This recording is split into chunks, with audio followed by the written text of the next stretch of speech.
Oi, eu sou Giana Matiasi, jornalista, e com 15 anos de profissão eu decidi fazer uma transição de carreira. Me tornei empresária com um único propósito, o meu bem-estar. Antes de começar, eu convido você a fazer algo bem simples. Inspira, segura um pouquinho e solta. Esse é o Respira, um podcast para falar de saúde física, saúde mental, para falar de bem viver. Tudo isso sem pressa, sem culpa e sem aquelas fórmulas mágicas que na maioria das vezes nem funcionam. Hoje eu tenho aqui comigo a Lilian Tostas. Lilian, ela faz uma coisa muito importante. Ela ajuda outras mulheres a crescerem, né? Acho que a gente pode dizer isso, né? Às vezes as pessoas estão ali trabalhando, têm um conhecimento muito amplo, mas não conseguem crescer da forma que gostariam e você dá esse empurrão, né, Lilian? Exatamente. Explica um pouquinho pra gente como é que funciona isso. Prazer estar aqui conversando contigo, Diana, e ouvir você contando a sua história. É a história de muitas mulheres que passam pelo meu acompanhamento, histórias que atravessam aí a minha jornada, de mulheres que buscam ressignificar a sua forma de trabalhar, não apenas crescer, monetizar mais, mas encontrar algo que faça mais sentido, que traga brilho nos olhos, que traga realização. Então eu costumo dizer que esse equilíbrio entre o propósito e a monetização, o bem-estar, ele precisa existir. Trabalho, ele foi feito para nos trazer alegria, sim, para pagar as nossas contas e para que a gente olhe e diga, caramba, estou bem com o que eu estou fazendo hoje. Eu acho que, felizmente, cada vez mais se fala disso, né? As pessoas falam dessa coisa do propósito, de buscar algo que faça sentido. Sim. Esse realmente foi meu caso. Eu estava sentindo que a minha profissão é uma profissão que eu amo, eu adoro ser jornalista, eu adoro comunicar, mas ali naquele emprego onde eu estava me custando muito caro esse amor pela minha profissão. Então, naquele momento eu senti que o salário, ele estava pagando as minhas contas, o que é muito importante, a gente não pode jamais romantizar, né? Exatamente. O trabalho, ele serve para que você se sustente, pague suas contas, crie seus filhos, compre sua casa, né, seu apartamento, tenha um carro se você puder, ou pague seu transporte, enfim. Ele nos exige muitas coisas, a gente precisa dele para muitas coisas, mas às vezes a gente percebe que aquilo ali está nos matando um pouquinho por dia, né? Exatamente. Então, chega um momento na sua vida que você olha e diz assim, meu Deus, o que eu estou fazendo comigo? Eu estou adoecendo, eu desenvolvi um problema, a minha saúde mental está abalada, e agora? Eu imagino que seja aí que você entra. Exatamente. E essa foi a minha história. Isso que você relatou foi o que aconteceu comigo. Alguém que aos 30 anos já tinha um mestrado, um doutorado, tinha passado num concurso de uma universidade pública e que ali tinha entendido, caramba, estou fazendo o que eu amo, porque eu quis aquilo. Cheguei lá. De fato, cheguei lá e cheguei num lugar que eu sonhei, eu quis, eu planejei. E para mim foi muito difícil, alguns anos depois, aceitar que aquele trabalho estava me adoecendo. É um misto de, caramba, frustração, culpa, porque muitas pessoas olham pra gente e dizem, nossa, você tem a vida que eu gostaria de ter. Muita gente gostaria de ter essa vida, então não é sobre ingratidão. É sobre você encontrar de fato uma forma de utilizar os seus conhecimentos, as suas habilidades e aquilo que você ama, mas uma forma que faça, sim, sentido para você. E aí, como é que isso se dá? O que você faz com essas mulheres para que elas consigam fazer uma transição de carreira ou não fazer uma transição? Ali onde elas estão, fazerem isso ganhar sentido? Eu costumo dizer que melhor do que fazer uma transição é fazer uma progressão de carreira, porque dentro da nossa história tem ouro e não dá para desconsiderar tudo aquilo que você estudou, tudo aquilo que você aprendeu, tudo aquilo que você desenvolveu ao longo dos anos. Todos esses são ativos que podem ser utilizados. Então, a primeira coisa é olhar para a história dessas mulheres. O que você sabe? Quais são os seus conhecimentos técnicos? O que dentro desse universo de conhecimentos você domina mais? O que você tem prazer? Onde é que você entrega melhor? Então, mapear dentro da trajetória dessas mulheres esses ativos é o primeiro ponto. A partir daí, vamos entender, ok, você tem tudo isso, mas qual é o seu perfil de fato? E o que eu falo, o que eu chamo de perfil, Giana? Nem todos os formatos são para todo mundo. Isso. Então, por exemplo, tem mulheres com muito conhecimento, mas que não gostam de falar em público. Não vão ser boas palestrantes. Tem mulheres que são excelentes palestrantes, mas que não gostam tanto de escrever, não têm tanta habilidade de escrita. Então, um livro já não cabe tão bem. Então, essa segunda etapa é entender de que maneiras você pode envelopar o seu conhecimento. É através de uma consultoria, é através de assessorias, mentorias, treinamentos, palestras. Então, a partir daí, nós conseguimos desenhar um novo modelo de trabalho para você. E assim, é bem como você falou, né? Tem pessoas que você olha assim, aquela pessoa é um poço de conhecimento, né? E aí, quando vai, por exemplo, empreender, trava, não consegue, ou não tem coragem, ou enfim, é tanta coisa em jogo ali que às vezes a pessoa se vê presa naquela caixa ali. Exatamente, é a falsa sensação de segurança que a CLT e que um concurso público traz para a gente. Eu costumo dizer que nós dizemos que empreender é arriscado, mas nós depositamos a nossa vida em alguém que empreende, nas mãos de alguém que empreende. Eu deposito toda a minha vida, tudo aquilo que eu ganho numa empresa. É alguém que está empreendendo. Então, empreender, sim, é uma dinâmica diferente da CLT, de um concurso público, sim, mas existem formas e formas de empreender. E entender, inclusive, qual é a forma mais alinhada com você, faz com que isso se torne muito mais fluido e menos arriscado. Inclusive, partir da sua própria área de atuação é uma das melhores e menos arriscadas formas de empreender. Porque você já tem o conhecimento. Exatamente. A base já está construída. A partir dali, eu costumo dizer que a gente cria um primeiro projeto, que é o projeto mínimo viável, rodou, funcionou, vamos dar novos passos, vamos para a escala. Então, empreender não é essa loucura, tem momentos desafiadores? Tem, mas dentro das flutuações é possível construir processos que façam com que o seu retorno financeiro tenha menos flutuações, com que isso seja menos arriscado. Conhecer a sua forma de empreender pode te fazer entender, olha, o meu mercado ele é sazonal. Eu sei que nesses meses aqui, por exemplo, sei lá, a minha consultoria, o meu serviço, ele não vai ser tão rentável assim. Então, toda essa construção de processo é importante para que você faça desse empreender algo que seja o mais confortável possível para você.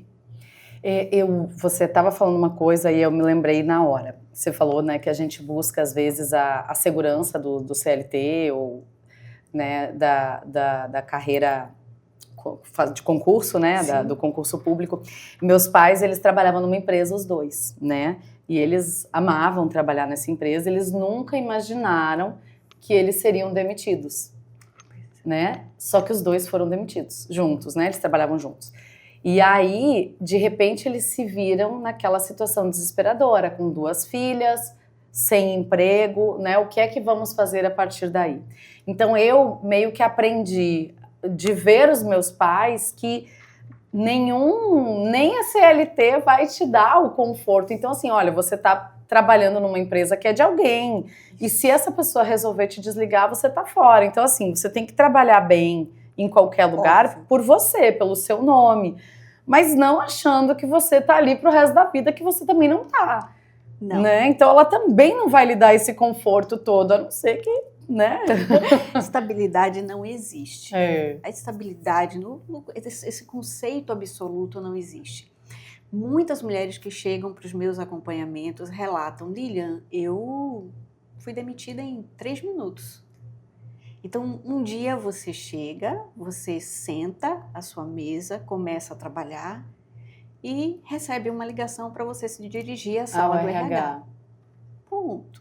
A partir dali, são 3 minutos, no máximo, para que tudo aquilo que você entendia como estabilidade seja desconstruído. Uhum. E perceba, com isso eu não estou querendo dizer que empreender é a salvação, é a única forma. Não, você colocou muito bem, é importante. Se eu estou aqui, seja na CLT, seja no concurso público, se eu gosto, se eu tenho conhecimento, é preciso dar o melhor. Fazer daquilo de fato um instrumento para gerar transformação, para gerar resultados, mas não imaginando que aquilo é a única forma. O seu conhecimento, ele é uma fonte infinita de possibilidades. Basta você querer entender, poxa, pode ser, isso pode ser bacana. Inclusive, você não precisa estar fora da CLT para construir um projeto em paralelo. Acho que isso é o mais seguro, né? Você ter sempre o plano B ali. Ele está aqui. Exatamente. Eu costumo dizer para as minhas alunas que nós somos mulheres adultas, não temos mais de 20 anos. Então, se você sente que já tem essa vontade de construir algo, se tem um pouco de insatisfação já surgindo por aí, é importante pensar nesse plano B. E a prestação de serviços a partir do seu conhecimento, como palestras, treinamentos, consultorias, mentorias, é uma das formas mais seguras, menos arriscadas, com menor investimento para que você possa começar. Então, poxa, eu tenho conhecimento em comunicação. Num final de semana eu vou fazer um curso de oratória para pessoas que precisam desenvolver a sua capacidade de comunicação. Com isso, você vai se enxergando em outros espaços, vai sendo também vista pelas pessoas em outros espaços e você vai percebendo que é possível. Quando você menos espera, caramba, eu tenho um negócio. Qual é o erro mais comum de quem quer transformar o conhecimento, né, o seu conhecimento, a sua bagagem em negócio? Primeiro, achar que só o conhecimento é suficiente. Esse é o maior erro. Poxa, eu já sei muito, eu tenho 20, 15 anos de jornada, então pronto, estou pronta para. Não.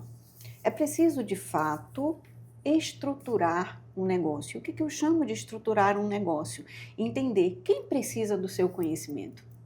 Quais são as pessoas, quais são as empresas que precisam disso? Qual é a melhor forma de empacotar este seu conhecimento para estas pessoas? Outro ponto muito importante é como essas pessoas vão saber que agora você tem essa solução para elas. Então, qual vai ser o seu canal de comunicação? De que forma você vai fazer isso? De que maneira você vai vender para essas pessoas? Então, essa é a estrutura mínima, básica, necessária para que você comece a pensar em monetizar o seu conhecimento. Isso, porque é isso, o caminho ele é longo e ele não é fácil. Você acha que o mercado digital, ele romantizou esse empreendedorismo? Sem sombra de dúvidas, sem sombra de dúvidas. Existem várias propagandas, né, fantasiando, dourando pílulas. Olha, do dia para a noite você vai ficar milionário. E não é bem assim. Pode existir, existe um ou outro caso, a depender do nicho, do que seja, né, de uma viralização, de caramba, conseguir com que a minha marca viralizasse de forma tal. Mas estatisticamente, não é assim que funciona. Existe um processo que também não é tão longo, depende também da energia que você coloca nisso, das estratégias certas. E eu costumo dizer, Giana, que quando você quer monetizar o conhecimento, se você já tem clareza do público e do que você quer oferecer, essas pessoas hoje, ao seu redor, elas já existem. elas já estão aí. Dentro da sua base de pessoas conhecidas, elas já estão aí. E é esse projeto mínimo viável que você pode rodar. Então, poxa, vizinhos, amigos, colegas de trabalho, pessoas que já te acessaram de diferentes maneiras, que conhecem, que validam o seu trabalho. Se você diz, olha, agora eu estou oferecendo isso, muitas pessoas vão dizer, caramba, que bacana, eu estava precisando disso. Então já existe uma demanda reprimida para que você possa validar essa sua jornada. E aí você vai perceber, olha, é possível. E você perguntou qual é o principal erro. O segundo principal erro é depois que as pessoas fazem isso, validam essa primeira, esse primeiro teste, fazem essa primeira validação, achar que tudo está resolvido. Pronto, agora funcionou. Agora vai. Não, ali é uma demanda reprimida que já existia e que estava perto de você. Agora você precisa construir outras maneiras para acessar outras pessoas que não estão ali dentro da sua bolha. Esse é o segundo movimento que precisa ser feito e que exige, sim, mais esforço. É a sua forma de se comunicar. E aí existe o digital. As redes sociais estão aí para isso, sem sombra de dúvidas. As redes sociais são grandes aceleradores, é a nossa grande vitrine e saber utilizá-las é fundamental. Usar elas ao nosso favor, né? Eu venho percebendo cada vez mais, eu já faço parte de vários grupos de WhatsApp, amigas de tal bairro, sim, grupo de desapego, mulheres e negócios. Então, assim, tem uma série de grupos que você vai, né, vai conhecendo as pessoas, sim, e vai se relacionando. E eu acho que aí a chave, né, é você ter sempre esse network, quer dizer, estar sempre aberta para novas pessoas, novas possibilidades, para você ir se inserindo de fato nesses grupos e ali você começa a transitar e oferecer o seu negócio, o seu serviço, né? Ali o que você vende. Exatamente. Então, essas pessoas estão aí, elas existem, elas estão precisando do seu conhecimento, da sua solução. Nós estamos falando aqui de pessoas, mas estendendo isso, empresas também, tá? Claro. Usamos muito o Instagram, mas a depender da sua área de conhecimento, o LinkedIn pode ser uma ferramenta fenomenal para isso, para que você saiba fazer prospecção de uma maneira ativa, de uma maneira saudável, eventos relacionados à sua área de atuação ou onde o seu público-alvo vai estar.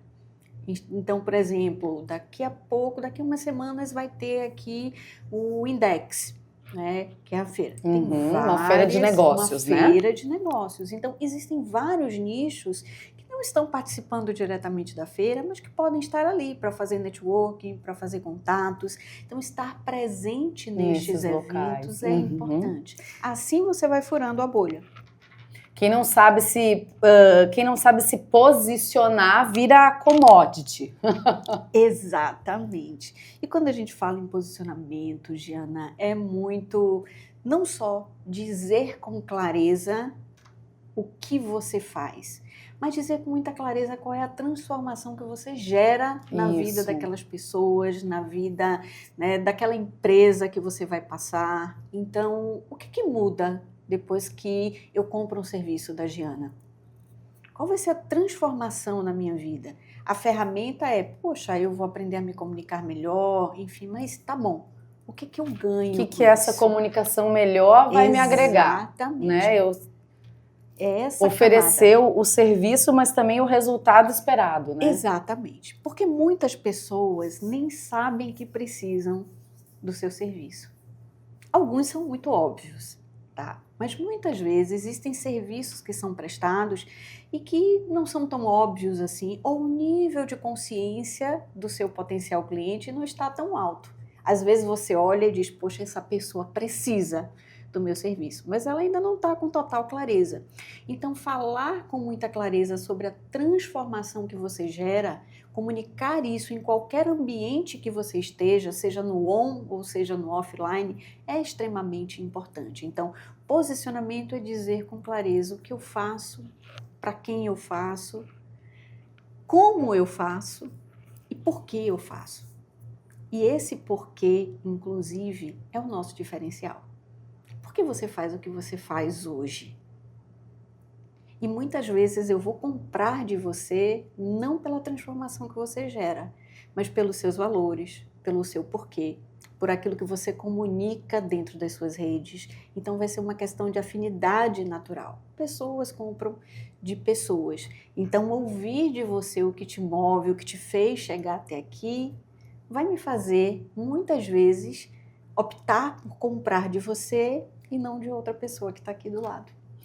E Lilian, você faz uma coisa bem bacana que você, claro, faz o seu serviço individual ali para aquela pessoa que te contrata, mas você também promove alguns encontros, Sim. né, jantares ali de mulheres onde elas vão se relacionar, vai ter aquele network, mas também eu acho que é uma coisa muito importante, que é quando você compartilha os dilemas, os medos, as preocupações, né, quando você vê que outras mulheres estão tendo a mesma vivência que você, olha, ela também passou por isso. E aí, o que você fez? Exatamente, isso é tão importante, porque quando a gente está nesse processo, eu imagino que você deve ter sentido isso, é um processo solitário. Eu quero fazer uma mudança, isso daqui não está mais me satisfazendo tanto, eu quero dar um passo diferente. E às vezes você olha para o lado e não encontra referências, nem de quem fez, nem de quem está passando por isso também. Então, reunir mulheres é algo que para mim assim, é de um prazer imenso, porque dentro desses eventos, uma das primeiras dinâmicas é a dinâmica dessas mulheres se apresentarem, se conhecerem, compartilharem os seus desafios, o que é que desejam fazer. E é nesse momento do compartilhar que muitas se reconhecem.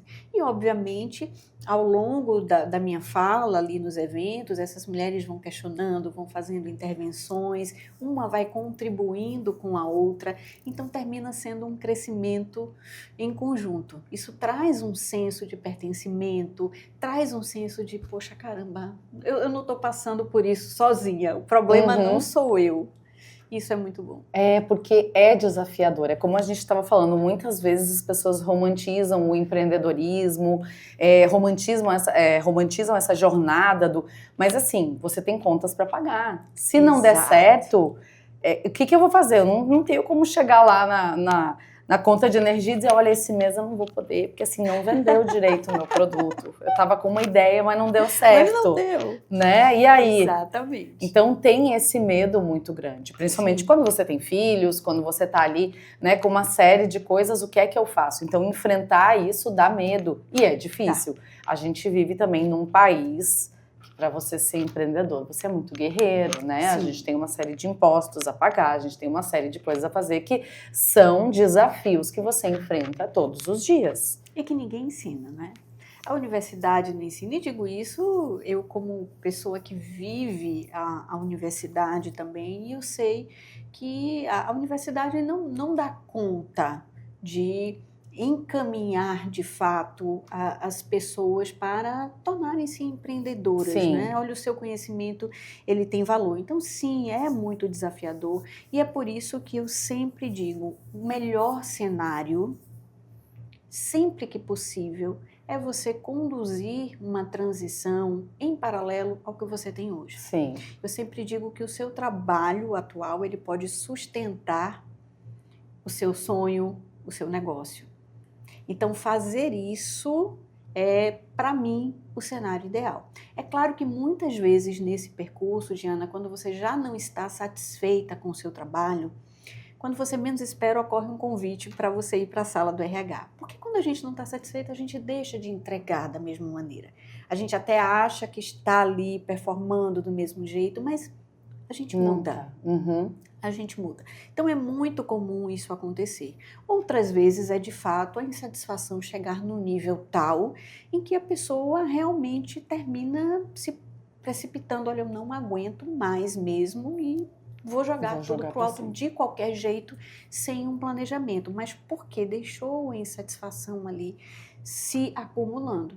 E é o que foi ensinado pra gente. Né? Nós viemos, você falou dos seus pais, nós viemos de uma geração né? Os nossos pais vieram de uma geração que é a geração do pós-guerra, né? A geração do, olha, precisa garantir, precisa da estabilidade, trabalho é para isso mesmo, é para pagar as contas e tá tudo certo, a gente não questiona. A nossa geração foi pegando aí uma mudança, uma transição. Quando nós chegamos ali, perto dos 40, começa o questionamento. Caramba, é isso mesmo? O que eu estou fazendo com a minha vida? O que eu estou fazendo? E aí a gente começa a perceber que pode ter um caminho no meio. Pode ter um caminho ali de equilíbrio. Então, ter esse olhar mais integral sobre você, sobre o que você está construindo, sobre a sua vida, se está valendo realmente a pena, é importante. Quando esse questionamento bate, acolhe. Não entra no modo automático, não, porque as consequências podem ser muito ruins. Porque não está sendo automático para você lá dentro de você, né? Uma transição bem planejada, ela traz frutos maravilhosos. Não que em algum momento, poxa, fui demitida, enfim, tomei uma decisão precipitada, ali na frente a conta não vai fechar. Mas você termina passando por dificuldades muito maiores. A pressão por resultados, por ter um retorno financeiro do seu projeto, ela termina sendo muito maior. E isso, às vezes, complica demais esse processo de transição. Ou seja, o primeiro sinal ali que aquele caminho que você escolheu talvez não está mais sendo suficiente, já começa a pensar no que é que você poderia fazer, né, para sair daquele lugar, né? Exatamente. Exatamente. Então, os boletos não tiram férias. Olha para isso com cuidado, mas olha para você também com cuidado, porque é o nosso corpo que vai para esses lugares onde nós não estamos mais nos sentindo bem. E é esse corpo que vai, em algum momento, mostrar para você que tem algo de errado. Exatamente. Isso acaba sendo coisas que vem com a gente com a maturidade, né?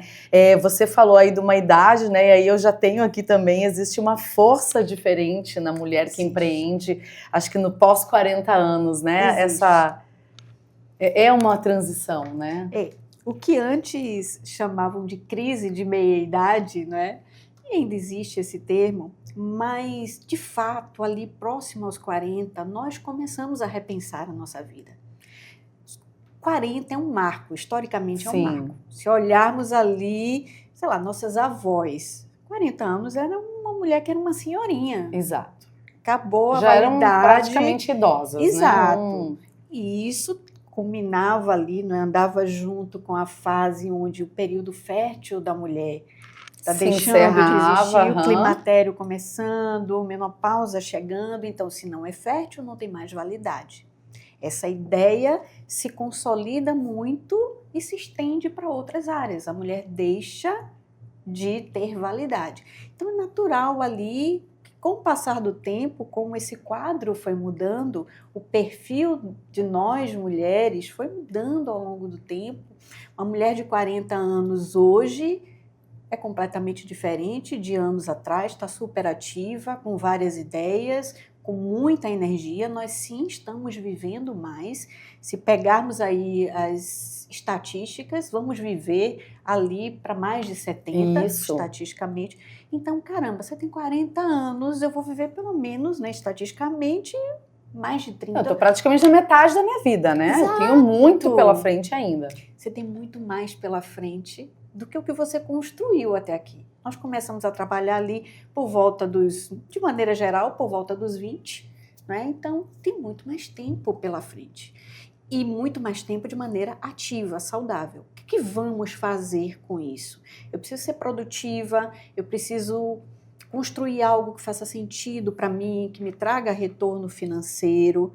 Então esse olhar é importante. De fato, chegar ali nos 40 e repensar tudo isso e olhar a sua trajetória faz sim com que a gente tenha essa força estranha, né, dessa mulher de 40 anos. A nossa maturidade traz esse olhar diferente também. Então, aproveitar tudo isso, aquilo que nós poderíamos considerar como pontos negativos, digamos assim, ou pontos que talvez atrapalhassem uma nova jornada, na verdade são pontos que são benefícios para a gente. Nós temos mais maturidade, mais vivência, temos um olhar sobre o mundo diferente de quando estávamos entrando no mercado de trabalho, ou seja, muito mais vividas, muito mais experientes, com muito mais força, com muito mais cautela, prudência.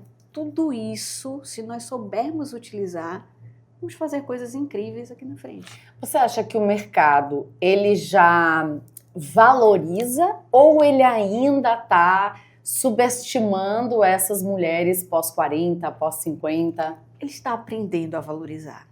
Ele está vendo que é possível. Fazendo o recorte do CLT, ainda existe um etarismo muito grande, então uma recolocação profissional pós-40, de fato, ainda é muito difícil. Existem alguns movimentos em algumas grandes empresas voltados para 40 mais, hoje os 50 mais também têm sido bastante discutidos, né?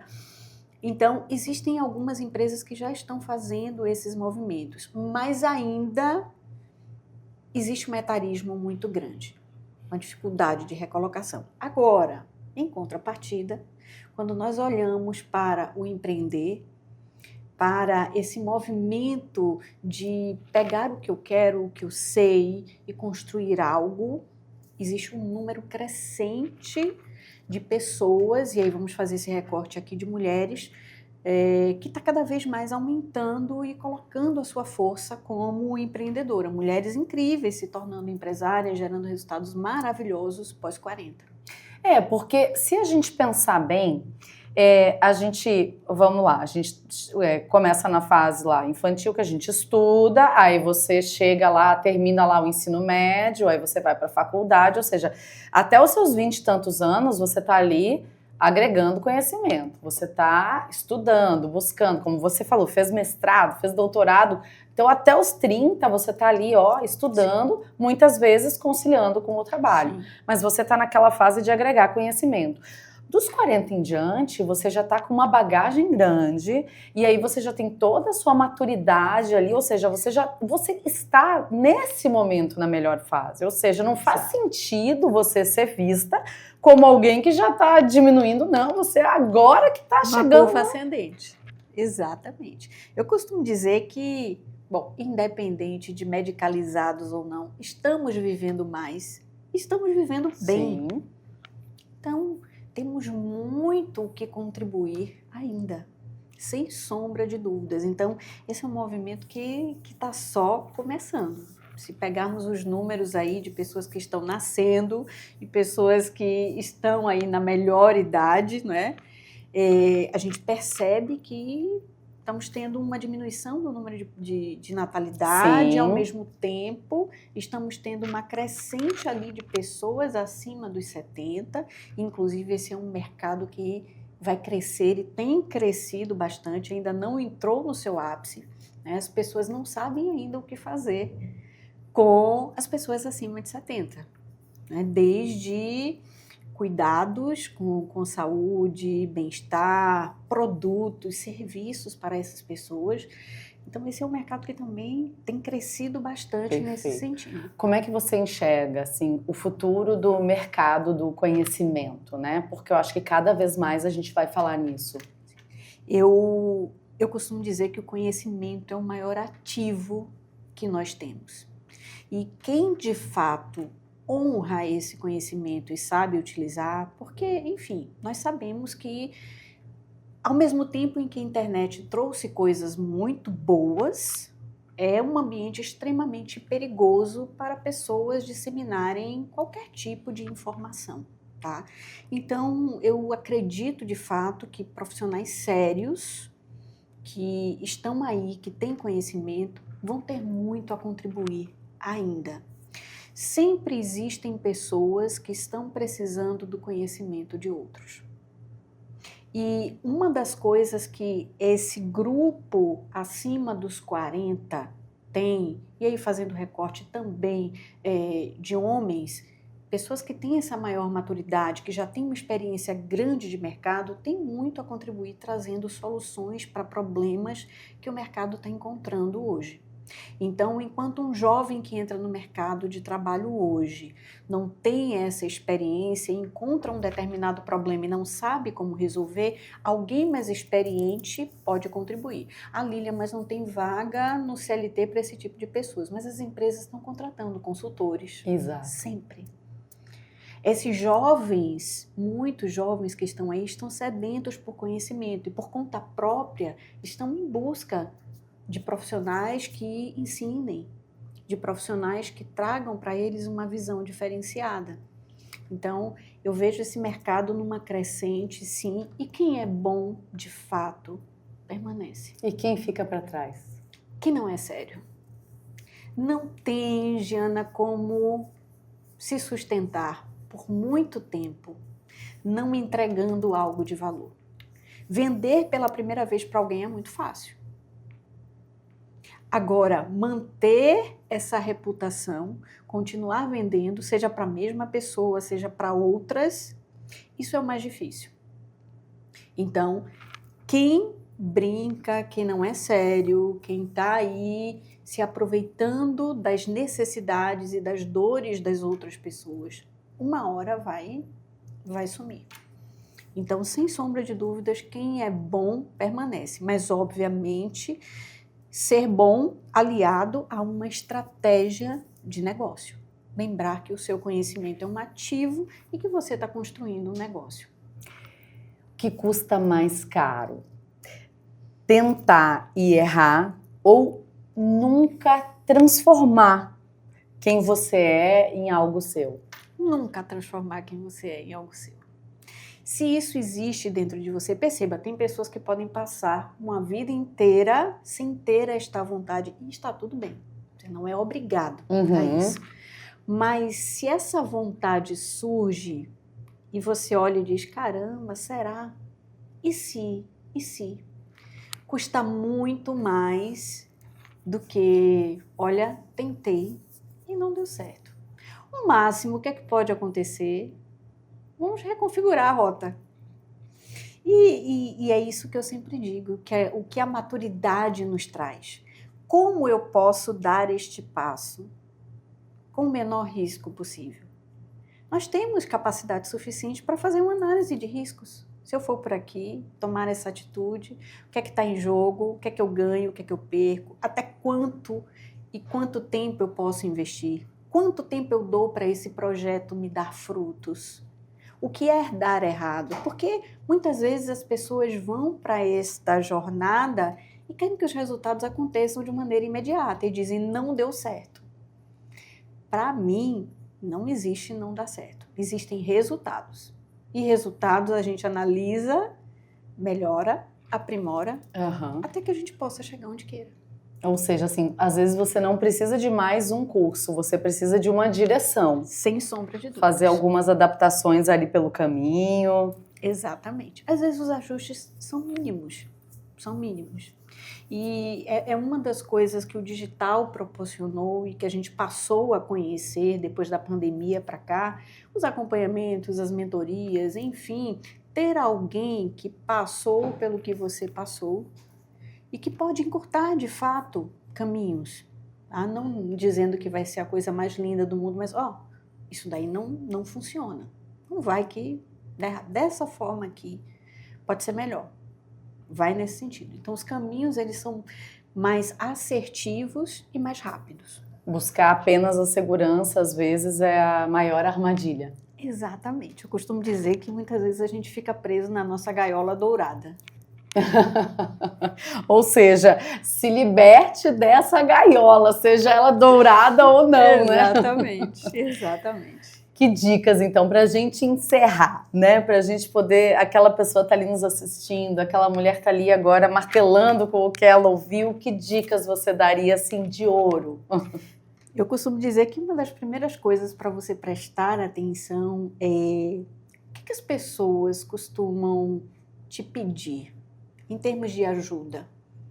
Quais são as dúvidas que as pessoas normalmente recorrem a você? Se de maneira recorrente as pessoas te pedem uma orientação sobre um determinado assunto ou um determinado tema, existe uma demanda ali.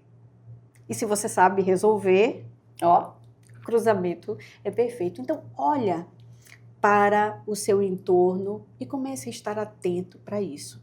Segundo ponto é, olha para a sua história, para os resultados que você já gerou. Contra resultados, fatos, a gente não tem argumentos. Então, olha para os resultados que você gerou e pode bater no peito e dizer, poxa, eu sou boa nisso aqui. Eu sei fazer. É óbvio que quando nós estamos na CLT, quando nós estamos num concurso público, gerar resultados muitas vezes nos é mais confortável porque tem uma empresa ali respaldando a gente. E quando a gente quer dar esse passo de empreender, e aí eu digo para você, Jana, eu consigo te ajudar. Eu estou assumindo a total responsabilidade. E isso naturalmente traz medo. Mas olhe para a sua trajetória, para os resultados que você já gerou. Se você gerou aqui, você pode gerar de maneira autônoma também. Então, valoriza a sua trajetória, valorize os seus resultados e olha para aquilo de fato como um ativo. E tenha coragem. Sem sombra de dúvidas. É isso aí. Muito obrigada por ter vindo até aqui, nos trazido um pouco dessa coragem, desse conhecimento, né, desse estímulo. Se você acha que esse episódio fez sentido para você, se você conhece alguém, né, Lilian, Sim. que às vezes está nesse caminho, você sente que ela precisa desse empurrãozinho, envia esse episódio para ela. E como é que tá a sua respiração nesse momento? Dá aquela paradinha, respira um pouquinho, de repente vai dar uma volta pela casa, dá uma volta ali, conversa com algum colega de trabalho, né? Dá uma pausa. As pausas são muito importantes para a gente seguir o nosso dia a dia. Lembre-se de se cuidar bem e até o nosso próximo episódio.